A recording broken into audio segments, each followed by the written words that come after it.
Hello everyone, welcome to Study Civils with Anjali. Do subscribe to this channel. आज हम Anglo Maratha war के बारे में पढ़ेंगे और लेक्चर शुरू करने से पहले एक क्वेश्चन है कि 18th सेंचुरी में इंडिया की सबसे पावरफुल इंडिजीनियस पावर कौन थे? क्या वो मुग़ल था, मैसूर या मराठा? क्या लगता है कौन थे? बिल्कुल सही, मराठा थे वो, है ना। अगर किसी एक इंडियन पावर के पास ब्रिटिश को पूरी इंडिया से बाहर रखने का एक रियलिस्टिक चांसेस थे ना, तो वो कौन थे? वो मराठा थे। लेकिन फिर सवाल ये है कि इतना पावरफुल मराठा कॉन्फेडरेसी ब्रिटिश से कैसे हार गई? आज हम इसी कहानी को डिटेल में समझेंगे। तो स्टार्ट करते हैं इसके बैकग्राउंड से, समझते हैं कि कैसे राइज़ हुआ मराठा पावर का। क्लास, औरंगजेब के डेथ के बाद मुग़ल एम्पायर डिक्लाइन हो रहा था, हम सब ने ये पढ़ा है ना। और इसी पीरियड में मराठा रैपिडली राइज़ कर रहे थे, है ना। पेशवा के लीडरशिप में मराठा इन्फ्लुएंस नॉर्थ इंडिया से लेके साउथ इंडिया तक पहुंच गया था। तो सवाल ये है कि एक समय ऐसा था जब दिल्ली पर भी मराठा का इन्फ्लुएंस था, तो फिर इतनी पावरफुल फोर्स कोलैप्स कैसे हो गई? आंसर है इंटरनल डिवीजन की वजह से। डेथ हुआ माधवराव का। तो 1772 में ना पेशवा माधवराव फर्स्ट की डेथ हो गई और इसी के साथ ना मराठा पॉलिटिक्स में इंस्टेबिलिटी शुरू हो गई। जैसे एक एग्जांपल से इमेजिन करो, एक कंपनी का ब्रिलियंट सीईओ अचानक चला जाए, उसके बाद बोर्ड मेंबर अपने हिसाब से चीज़ें करते हैं, लड़ने लगते हैं, है ना। कंपनी वीक हो जाती है। एग्जैक्टली वही हुआ मराठा एम्पायर के साथ।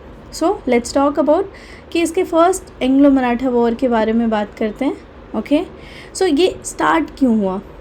मराठा वॉर स्टार्ट क्यों हुआ? तो माधवराव के डेथ के बाद ना सक्सेशन डिस्प्यूट शुरू हुआ। तो रघुनाथ राव, जिसको राघोबा कहते हैं, रघुनाथ राव ने पेशवा बनने की क्लेम किए, है ना। लेकिन मराठा चीफ ने उसे सपोर्ट नहीं किया। अब आता है कि फिर राघोबा ने क्या किया? उसने ना ब्रिटिश ईस्ट इंडिया कंपनी की हेल्प मांगी और यहीं से ब्रिटिश को मराठा पॉलिटिक्स में इंटरफेयर करने का मौका मिल गया। सवाल है कि अगर घर का इंटरनल डिस्प्यूट बाहर वालों को बुलाकर सॉल्व करोगे तो फ़ायदा तो उठाएगा ना। बाहर वाले ने फ़ायदा उठाया, मतलब ब्रिटिशर्स ने फ़ायदा उठाया। अब वॉर बिगिन कैसे हुआ? तो ब्रिटिश ने राघोबा को सपोर्ट किया, मराठा कॉन्फेडरेसी ने अपोज किया और वॉर स्टार्ट हो गई। ठीक है, फिर आता है ट्रीटी ऑफ सालवाई। तो 7 साल तक कॉन्फ्लिक्ट चलता रहा। फाइनली ट्रीटी ऑफ सालवाई साइन हुआ। मेन टर्म्स था स्टेटस को, मतलब वॉर से पहले वाली सिचुएशन रिस्टोर करने की बात हुआ। ठीक है, राघोबा क्या हुआ? राघोबा को पेंशन दे दी गई, ठीक है, और उसने पॉलिटिक्स से रिटायरमेंट ले लिया। ब्रिटिश ने मराठास को ना मेजर पावर माना कि हाँ ठीक है, हम मान रहे हैं कि आप बहुत मेजर पावर हो। ठीक है, सैलसेट आइलैंड, ब्रिटिश को सैलसेट आइलैंड मिल गया। रिज़ल्ट क्या हुआ फर्स्ट वॉर का? सबसे पहले अगर पॉलिटिकल रिज़ल्ट की बात कर ले तो मराठास की प्रेस्टीज बनी रही, ब्रिटिश उन्हें डिफीट नहीं कर पाए। इकोनॉमिक रिज़ल्ट क्या हुआ कि ब्रिटिश को सैलसेट आइलैंड मिला। जनरल रिज़ल्ट क्या हुआ कि दोनों साइड एग्जॉस्ट हो चुकी थी, क्योंकि कोई ना हार रहा था, कोई ना जीत रहा था, दोनों बराबर की टक्कर की लड़ाई चल रही थी। तो फाइनली उन लोगों ने बोला कि चलो यार, म्यूचुअली डिसाइड करते हैं, लेट्स एंड द वॉर, और म्यूचुअली एक ट्रीटी ऑफ सालवाई साइन कर लिया। इम्पॉर्टेंट पॉइंट ये है कि ये वॉर ना टेक्निकली मराठास के फेवर में माना जाता है। ट्रांजिशन की बात कर लेते हैं। तो क्लास, ब्रिटिश बहुत पेशेंट प्लेयर थे, वो वेट कर रहे थे नेक्स्ट अपॉर्चुनिटी का। ठीक है, और नेक्स्ट अपॉर्चुनिटी उसे मिला सेकेंड एंग्लो मराठा वॉर। ठीक है, अब इसके बारे में पढ़ते हैं। बैकग्राउंड की बात करते हैं। तो बैटल ऑफ पूना, ठीक है, थोड़ा एक बार इसके बारे में भी बात कर लेते हैं। ठीक है, ट्रीटी ऑफ सालवाई साइन हुआ और ये सब हुआ। बैटल ऑफ पूना क्या था कि पेशवा बाजीराव टू को होलकर ने डिफीट कर दिया। ठीक है, अब why did Peshwa do? British के पास भाग गए। अब उसके बाद पेशवा ने क्या किया? ब्रिटिश के पास गए और प्रोटेक्शन मांगी। तो सवाल आता है कि आपको क्या लगता है, ब्रिटिश फ्री में हेल्प करेगी क्या? बिल्कुल नहीं, है ना। तो उसने ट्रीटी ऑफ बसीन साइन किया। ये ट्रीटी ना इंडियन हिस्ट्री की सबसे इम्पॉर्टेंट ट्रीटीज़ में से एक मानी जाती है। इसका मेन टर्म यही था कि सब्सिडियरी अलायंस एक्सेप्ट करो। पेशवा ने ब्रिटिश प्रोटेक्शन तो एक्सेप्ट कर ली, है ना। British army, British troop maintain करने लग गए, है ना। कोई फॉरेन रिलेशन नहीं होगा। पेशवा ब्रिटिश परमिशन के बिना किसी रूलर से रिलेशन नहीं रख सकता। और उसके साथ साथ पूना में ब्रिटिश रेसिडेंट रहेगा। सो ये सारी चीज़ें ट्रीटी ऑफ बसीन में मेंशन थे। अब आता है कि क्यों इम्पोर्टेंट था, बिकॉज मराठा चीफ को लगा कि पेशवा ने मराठा इंडिपेंडेंस ब्रिटिश के हवाले कर दी। सो हिस्टोरियंस का ये मानना था कि हिस्टोरियंस कहते थे, many historians called treaty of Bassein as the turning point of British supremacy. Okay, so let's talk about कुछ इंपॉर्टेंट बैटल इसके। ओके, सबसे पहले बैटल ऑफ असाय, ये क्या था, आर्थर वॉलेस्ली ने सिंधिया को डिफीट कर दिया। फिर आया बैटल ऑफ आरगांव, इसमें ब्रिटिश जीत गई। बैटल ऑफ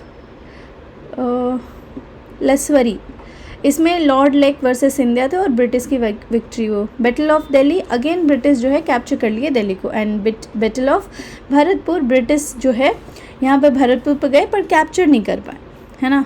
सो रिजल्ट क्या हुआ सेकेंड वर्ल्ड वॉर का, अगर पॉलिटिकल वर्ल्ड वॉर बोल रहा है, I am so sorry, Anglo Maratha war 2 का। तो रिजल्ट क्या हुआ, पॉलिटिकल रिजल्ट क्या हुआ कि सिंधिया और भोसले वीक हो गए, ठीक है। टेरिटोरियल रिजल्ट क्या हुआ कि ब्रिटिश ने दिल्ली, द्वाब और लास्ट टेरिटरीज एक्वायर कर लिए, ठीक है। इकोनॉमिक क्या रिजल्ट हुआ, तो ब्रिटिश रेवेन्यू इंक्रीज़ हो गई। ऑब्वियसली आप वहाँ से चीज़ें कैप्चर कर रहे हो, आप एरिया आपके कंट्रोल में है तो इकोनॉमिक तो आपका होगा ही इंक्रीज़। सो बिगेस्ट आउटकम क्या था कि नॉर्थ इंडिया में ब्रिटिश डोमिनियन स्टैब्लिश हो चुकी थी। So let's revise through the flow chart. Okay, Anglo Maratha war 2। So battle of Poona हुआ, ओके। फिर पेशवा वहाँ पे हार गए, वो ब्रिटिश की हेल्प मांगे, ठीक है। फिर ट्रीटी ऑफ बसीन साइन हुआ और वॉर अगेंस्ट था सिंधिया एंड भोसले के बीच में ब्रिटिश की विक्ट्री हुई, ओके। ब्रिटिश सुप्रीमेसी जो है ये एक्सपैंड हो गई। So this is all about Anglo Maratha war 2। Now let's talk about Anglo Maratha 3, है ना। थर्ड एंग्लो मराठा वॉर की बात करते हैं। तो क्या हुआ, इसके बैकग्राउंड को समझते ज़रा कि class Bajirao second gradually realize करते मतलब कि वो ब्रिटिश पपेट बन चुके हैं। उनको धीरे धीरे रियलाइज़ हो रहा था कि हाँ कहीं ना कहीं मेरी तो चल नहीं रही, उनके ऑर्डर सारे मुझे मानने पड़ रहे हैं। तो उनका प्लान ये हुआ कि उसने ट्राई किया कि सारे मराठा चीफ को यूनाइट कर सके। प्रॉब्लम क्या हुआ कि बहुत लेट हो चुका था तब तक और वॉर बिगिन हो चुकी थी। 1817 में ओपन रिवोल्ट स्टार्ट हुआ। मेजर बैटल हुआ था, बैटल ऑफ खड़की किरके, ये ब्रिटिश ने पेशवा को डिफीट कर दिया। फिर उसके बाद हुआ बैटल ऑफ सितलबुल्ली जो नागपुर में है, इसमें क्या हुआ कि भोसले डिफीट हो गए, ठीक है। फिर हुआ बैटल ऑफ माहिदपुर, ओके, इसमें होलकर हार गए। बैटल ऑफ अस्थि, ये जो है फाइनल रेजिस्टेंस क्रस हो गए, जो फाइनल था वो भी ख़त्म। सो सवाल है कि नोटिस एक पैटर्न कि मराठा ना इंडिविजुअली फाइट कर रहे थे, ब्रिटिश कोऑर्डिनेट स्ट्रैटेजी यूज़ कर रहे थे और रिजल्ट ऑब्वियस था कि ब्रिटिश जीत रही थी।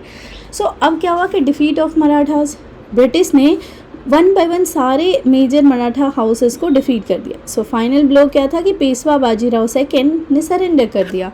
सो एंड ऑफ पेशवा से ब्रिटिश ने पेशवा का जो टाइटल था वो अबॉलिश कर दिया। ये सिर्फ एक रूलर की डिफीट नहीं थी, ये एंटायर मराठा कॉन्फेडरेसी का एंड था। सो कंसिक्वेंसेस क्या हुआ, पॉलिटिकल कंसिक्वेंसेस की बात करें तो मराठा पावर कम्प्लीटली कोलैप्स हो गई थी।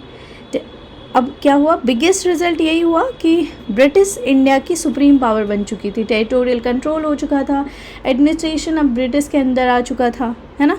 So large area British control में आ गया था, सेंट्रल इंडिया ब्रिटिश इन्फ्लुएंस तक स्प्रेड हो चुका था, है ना। सो एडमिनिस्ट्रेटिव कंसिक्वेंसेस यही था कि पेशवा का जो एडमिनिस्ट्रेशन था वो डिसमेंटल कर दी गई थी। ब्रिटिश एडमिनिस्ट्रेशन सिस्टम ग्रेजुअली जो है इंट्रोड्यूस हो गया वहाँ पे। सो अब आता है कि सिग्निफिकेंस क्या था एंग्लो मराठा वॉर का, इसके सिग्निफिकेंस की बात कर ले। सो पहला कि एंड ऑफ मराठा कॉन्फेडरेसी, सबसे इम्पॉर्टेंट कंसिक्वेंसेस तो यही था कि मराठा का एंड हो गया था। ब्रिटिश पैरामाउंसी इस्टेब्लिश हुआ कि ब्रिटिश सुप्रीम है, ये बात इस्टेब्लिश हुई। कोई मेजर इंडियन राइवल अब बचे नहीं थे, अब ब्रिटिश ने के सामने कोई ऑल इंडिया राइवल पावर में नहीं था, है ना। उधर मैसूर को ख़त्म कर दिया, मराठा को ख़त्म कर दिया, तो अब कोई ऐसे मेजर बचे नहीं थे। सो मैसूर डिफीट हो चुके थे, सिख अभी राइज़ कर रहे थे, मतलब अभी पावर में आए नहीं तो वो राइज़ कर ही रहे थे। मुग़ल और ऑलरेडी उसका डिक्लाइन हो चुका था, सिंबॉलिक तौर पे थे, है ना। मराठा भी डिफीट हो गए, है ना। तो अब ब्रिटिश के लिए ना रास्ता ऑलमोस्ट क्लियर था। So beginning of British empire शुरू होता। मैनी हिस्टोरियंस कहते हैं कि 1818 मतलब 1818 is the real beginning of British empire in India. So if we quickly revise, first Anglo Maratha war कब हुआ? तो 1775 टू 1782 तक चला था। ओके, एंड कॉज क्या था? राघोबाव को इशू हुआ, ठीक है, और ट्रीटी ऑफ सालवाई यहाँ पे साइन हुई फर्स्ट एंग्लो मराठा वॉर में। ओके, रिजल्ट क्या हुआ कि मराठा का सक्सेसफुल रहे। फर्स्ट एंग्लो मराठा वॉर में मराठा सक्सेसफुल रहे। फिर सेकेंड एंग्लो मराठा वॉर हुआ जिसमें कि 1803 से 1805 तक चला। ये कॉज यही था कि इसमें क्या मिला? ट्रीटी ऑफ बसीन साइन हुआ। ओके, यहाँ पे सालवाई फर्स्ट में, सेकेंड में ट्रीटी ऑफ बसीन। और इम्पॉर्टेंट बैटल इसमें थे असाए, दीज ऑल, असाए, अरगांव, लसफरी, दिल्ली, भरतपुर, ये सारे बैटल थे। ब्रिटिश की सुप्रीमेसी नॉर्थ इंडिया में स्टैब्लिश हो गई। थर्ड एंग्लो मराठा वॉर में क्या हुआ कि 1817 से 1818 ज़्यादा लंबा चला नहीं, है ना, क्योंकि सबको एक एक करके ब्रिटिशर्स ने हरा दिए, ठीक है, रेसिस्टेंट हो गया बाजीराव को यहाँ पे, एंड एंड हो गया Maratha confederacy Anglo Maratha war 3 से। ओके, सो ट्रीटी ऑफ सालवाई 1782 में साइन हुआ। ये थोड़ा इंपॉर्टेंट है, इसीलिए मैं बार बार इसको रिपीट कर रही हूँ। ट्रीटी ऑफ सालवाई 1782 में साइन हुआ। ट्रीटी ऑफ बसीन 1802, बाजीराव सेकेंड। सो ये दो। Okay, so if we conclude today's lecture class, Maratha military ना स्ट्रेंथ में वीक नहीं थे, है ना, रिसोर्सेज भी थे उनके पास, टेरिटरी भी थी, लेकिन ना उनकी सबसे बड़ी वीकनेस यही थी कि उनका खुद का इंटरनल डिस्प्यूट चल रहा था, है ना, डिसयूनिटी था। ब्रिटिशर्स ने इसी वीकनेस का फ़ायदा उठाया और स्टेप बाय स्टेप इंडिया की मोस्ट पावरफुल इंडिजीनियस फोर्सेस को डिफीट कर दिया। और इसीलिए हिस्ट्री का एक इम्पॉर्टेंट लेसन है कि कभी कभी ना बाहरी दुश्मन से ज़्यादा ना डेंजरस अंदर के जो डिवीज़न होते हैं वो होता है। सो अगले लेक्चर में हम बात करेंगे एंग्लो सिख वॉर के बारे में, सब्सिडियरी अलाइंसेस के बारे में, डॉक्ट्रिन ऑफ लैब्स के बारे में। ये हम समझेंगे, जानेंगे कि जो ब्रिटिश एक्सपेंशन के ना नेक्स्ट इंपॉर्टेंट टूल्स थे। So if you like this lecture, do subscribe to the channel. Till then, keep learning. Thank you so much.